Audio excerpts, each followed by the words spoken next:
Have you ever felt genuinely exhausted the moment someone texts, "Hey, I'm coming over in an hour"? Not annoyed, not angry, just tired before anything has even happened. Do you secretly hope, somewhere in the back of your mind, that they'll cancel last minute? Here's the strange part. You might actually like this person. You might even love them. And yet the second they walk through your door, something in you quietly braces, like your entire body just switched into a different mode. Psychology says this isn't rudeness, it isn't a character flaw, and it definitely isn't about disliking people. It reveals something much deeper about how your brain works, how it recovers, how it protects itself, and why certain environments feel safe while others quietly drain you. By the end of this, you'll understand exactly why some people feel mentally exhausted by visitors, while others seem completely unaffected by a house full of guests. Your home isn't just a physical space. Psychologically, it functions as something much more specific, a controlled environment where your nervous system finally gets to relax. Researchers studying environmental psychology describe this as a restorative environment, a space associated with lower stress and reduced mental effort, largely because it requires no social performance and no constant environmental monitoring. Think about what your brain is doing right now, alone in a familiar room. It's not scanning faces. It's not tracking tone of voice. It's not managing how it's being perceived. It's simply existing. The moment a visitor enters, all of that quietly changes. Your home stops being a pure recovery zone and becomes, at least partially, a social one. This is why some people can feel a subtle tension the second a guest arrives, even before a single uncomfortable moment happens. The environment itself has shifted, and your nervous system has noticed. But this shift isn't just environmental, it's deeply tied to something happening inside your brain, using up a resource most people don't realize is limited. Social interaction, even pleasant interaction, requires active mental work. Constantly reading tone, managing your own expressions, predicting what someone might say next, deciding how to respond in real time. None of this happens passively. Psychologists refer to this ongoing mental workload as cognitive load, the total amount of mental effort being used at any given moment. Even a relaxed, friendly conversation quietly consumes cognitive resources because your brain is simultaneously processing language, emotion, social cues, and self-presentation all at once in real time. This is fundamentally different from being physically tired. You can feel completely rested physically and still feel mentally depleted after a few hours of socializing because the exhaustion isn't muscular, it's cognitive. Research on mental fatigue has found that sustained cognitive effort, even in enjoyable situations, leads to measurable declines in focus and emotional regulation over time. This explains a very specific, very common experience, enjoying a visit in the moment, laughing, engaging, being present, and still feeling unusually drained the second the door closes. But there's a deeper reason this drain happens for some people far more intensely than others. The hidden cost of switching into social mode. Here's something rarely discussed. Socializing isn't simply being with people.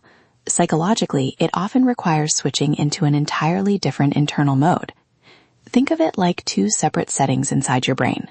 One setting is private, reflective, unfiltered, low effort. The other is social, alert, expressive, constantly self-monitoring. Switching between these two modes isn't instant or effortless. Neuroscientists studying task switching have found that transitioning between different cognitive states carries a measurable mental cost, sometimes called switching cost. This is why the anticipation of visitors can feel draining even before they arrive. Your brain isn't just preparing logistically, cleaning, tidying, planning. It's preparing to shift into an entirely different operating mode. And once visitors leave, that shift doesn't reverse instantly either. Many people describe needing time afterward just to feel like themselves again, not because anything went wrong, but because switching back to a private, low-effort state takes its own kind of mental recovery. This helps explain why even a wonderful visit can leave someone quietly wishing for silence afterward. It was never about the visit itself, it was about the cost of the mode required to have it. But not everyone recovers from this switch the same way. And that difference says a lot about personality. Why quiet people recover differently. Psychologists have long studied differences in how people gain and lose mental energy through social contact. Research in personality psychology suggests that people higher in trait introversion tend to find social stimulation more mentally taxing and tend to restore their energy more effectively through solitude rather than continued interaction. This isn't about disliking people. Many introverted individuals deeply enjoy socializing, sometimes more intensely than their more outgoing counterparts, precisely because it takes more out of them to engage. Some researchers have proposed that this difference may relate to baseline levels of cortical arousal, essentially how quickly a person's brain reaches a point of sensory or social overstimulation. If your baseline arousal is naturally higher, additional stimulation from conversation, noise, and social presence pushes you toward overload more quickly than someone whose baseline starts lower. This is why two people can attend the exact same gathering, enjoy it equally in the moment, and leave in completely different states. One feeling energized, the other feeling like they need to lie in a dark, silent room for an hour. Neither reaction is wrong. They're simply different nervous systems processing the same stimulation differently. But this raises an important distinction most people never learn to separate: introversion versus social anxiety. It's easy to assume that not wanting visitors automatically means social anxiety. Psychology draws a much clearer line between the two. Social anxiety involves fear, a persistent worry about judgment, embarrassment, or negative evaluation from others. It's driven primarily by threat perception. Introversion, by contrast, isn't about fear at all. It's about energy management, how stimulating an experience feels, and how quickly that stimulation becomes tiring. Someone can feel completely comfortable, confident, and unafraid in social situations, and still find those situations mentally costly. That's introversion, not anxiety. This distinction matters because misdiagnosing yourself can lead to unnecessary shame. Not wanting visitors isn't automatically a sign of unresolved fear. For many people, it's simply an accurate read of their own energy limits. Understanding this difference alone changes how a lot of people interpret their own behavior, from "something is wrong with me" to "this is just how my mind is wired." But there's still a deeper mechanical reason why hosting specifically, more than socializing in general, feels uniquely exhausting. Hosting isn't just social interaction. It's social interaction happening inside your most personal, unfiltered space. Psychologists studying personal space and territoriality have found that people form strong psychological associations between their environment and their sense of control and identity. When guests enter your home, that boundary temporarily dissolves. Your private space becomes shared, observed, and sometimes judged, even gently and unintentionally. This is why hosting can feel more draining than meeting the same people at a restaurant or park. In a neutral location, your personal space remains untouched. At home, it doesn't. Even small, harmless moments, someone commenting on your decor, glancing at your bookshelf, using your kitchen, can register as subtle intrusions into a space your brain has psychologically marked as exclusively yours.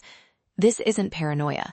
It's a well-documented psychological pattern around territory and identity, and it explains why some people feel a specific kind of exhaustion from hosting that they don't feel from socializing elsewhere. But there's one more factor compounding all of this, something that has nothing to do with personality at all: cognitive overload inside the brain. Modern life already places enormous cognitive demand on most people before a single visitor ever arrives. Work decisions, financial planning, digital notifications, ongoing personal responsibilities. Your brain is already managing a significant, often invisible mental load throughout an average day. Cognitive overload occurs when the demands placed on working memory exceed what it can comfortably process, leading to reduced focus, increased irritability, and diminished emotional regulation. Adding a visitor on top of an already full cognitive load isn't neutral. It's an additional demand stacked on a system that may already be near capacity. This explains why the exact same visit can feel completely fine on a calm week and utterly unbearable during a demanding one. The visitor hasn't changed. Your available cognitive bandwidth has. This is a crucial insight because it reframes the reaction entirely. Not wanting visitors isn't always about the visitors. Sometimes it's simply an accurate signal that your mental capacity is already full. But if solitude helps restore that capacity, there's a fascinating reason why, one connected directly to creativity and clear thinking. Solitude isn't just the absence of people. Neuroscientists have found it plays an active, measurable role in mental restoration. During quiet, unstimulated periods, the brain activates what's known as the default mode network, a set of regions associated with reflection, memory processing, and creative thought.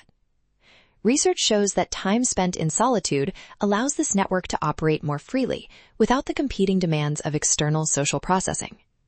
This is why so many people report their best ideas arriving during quiet moments alone, a walk, a shower, a quiet evening at home, rather than during active socializing. Constant social stimulation, even enjoyable stimulation, can quietly suppress this reflective process. A packed schedule of visitors leaves little room for the kind of mental idle time your brain actually needs to process, integrate, and create. This means solitude isn't simply a break from people. It's an active, necessary phase of healthy cognitive functioning, one modern social expectations often don't leave enough room for. But understanding all of this leads to one final important psychological reframe: the neuroscience of mental recovery, and why protecting your peace isn't selfish. Recovery isn't a luxury, it's a biological necessity. Just as muscles need rest after exertion to rebuild strength, the brain requires periods of reduced stimulation to restore focus, emotional regulation, and cognitive clarity. Neuroscientists studying mental fatigue have found that inadequate recovery time is associated with poorer decision-making, reduced patience, and heightened emotional reactivity, all consequences of a mind that hasn't been given the chance to reset. This means protecting quiet time isn't about avoiding people you care about. It's about maintaining the exact mental resources needed to actually be present for them, rather than running on empty. Someone who never protects their recovery time doesn't become more generous with their energy. They typically become more depleted, more irritable, and paradoxically less available to the people they love. Choosing solitude, then, isn't rejection, it's maintenance. The quiet, invisible work required to keep showing up fully for the relationships that matter. Wanting fewer visitors was never about disliking people. It was your mind quietly telling you something important. That connection matters, but so does the space required to recover from it.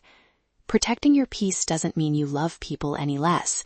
It means your mind simply recovers differently than someone else's, and understanding that difference is the first step to stopping the guilt that so often comes with it. As psychologists often put it, solitude isn't the absence of connection. It's the space where connection becomes sustainable. If this explains something about yourself you never quite had words for, there's a good chance the next video will too, so make sure you're subscribed.